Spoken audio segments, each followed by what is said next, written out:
Imagine you're about to have a hard conversation or give a big presentation. You notice your heart is racing, you feel that tightness in your chest, your stomach feels sick. In your head, you're rehearsing what you're going to say, and there's this fear and belief of, I'm gonna look stupid, I'm gonna embarrass myself, everyone's gonna think I'm weak, no one's gonna like me anymore. Your body is already in full panic mode and nothing's even happened yet. When anxiety hits like that, of course you want it to stop. You want the nausea to end. You want the shaking to stop. You want to stop feeling miserable. You're desperate to feel calm. And one thing you can do in that moment is to take a slow, intentional, deep breath, a greater exhale than an inhale, less through the chest, more through the diaphragm. And not because this is trendy or something that's woo-woo, but because that's just how our nervous system works. When we're able to slow down, we get the body to let us know that we're safe, and something known as our parasympathetic nervous system kicks in and helps us feel calm and relaxed, and we're able to do the things that we need to without feeling completely hijacked by anxiety. Now, a couple deep breaths is not going to make your problems disappear, and I'm certainly not saying that, but it helps take your anxiety from a 10 to a 6, and anxiety is a lot easier to manage at a 6 versus a 10.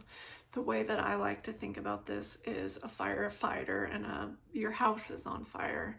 When we're using these coping skills, we're just trying to put out a fire. But if your house keeps catching on fire and we keep needing the coping skills or the firefighter to show up, we need to ask ourselves, why does this keep happening? Because you're not made to be coping like that all the time. And figuring out what's the root underneath that can be so helpful to keep anxiety at a lower baseline instead of always being amped up like that. And that's where therapy comes in. A lot of times anxiety starts when we're very young. Maybe you were a worrier and didn't realize it was anxiety then. Maybe you had stomach aches a lot. But I want you to imagine the little girl inside of you. What were the things that she was worried about? What was she scared about? Maybe she learned that mistakes weren't safe. Maybe she had experiences being embarrassed that felt shameful.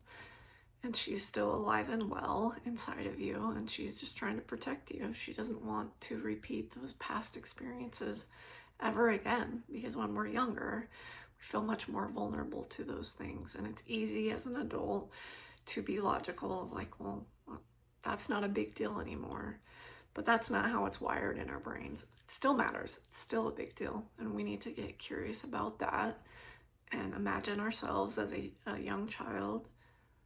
It's easier to offer a child compassion and understanding. Maybe you didn't get that when you were young. When we meet anxiety with more criticism and more judgment, like, why am I like this? Why can't I get over this? This is so dumb. It only makes anxiety worse. That does not help our bodies feel safe. It just amplifies what's already there. So we need to try doing something different. And that's why compassion matters so much, is because we can have a different experience with anxiety. It actually allows you space to be curious and look at what's underneath rather than feeling like this is a defect, there's something wrong with you. And you don't get very far when we're using that approach. But what's more likely to lead to more positive, lasting results and anxiety that's managed better is when you're approaching yourself with kindness and compassion, just like you would anybody else. Now, deep breathing and grounding ourselves helps in the moment, and it's absolutely a tool that's worth using, and one that you will need to use even when you feel like you are to the root cause of anxiety. We all need to use anxiety coping skills from time to time. But back to the firefighter example, you don't deserve to live like your house is on fire all the time. So the more that you do practice those grounding tools and understand how your body and brain works, the quicker that your body knows that it's safe and kicks in, that strengthens something called vagal tone. And over time, it becomes easier to calm down from anxiety when you are trying to cope in the moment. Coping skills help put out the fire. Listening to your anxiety and providing yourself with compassion helps the house stop catching on fire. Remember, anxiety is a normal human emotion and response. It's one that we're supposed to have. Doesn't mean it's a disorder. It's also something that you should keep having compassion with yourself for.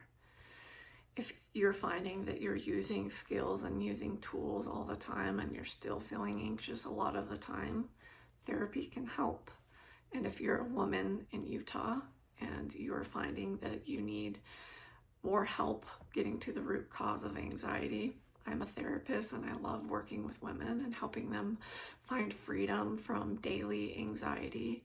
You can book a free 15-minute phone consultation at the link below.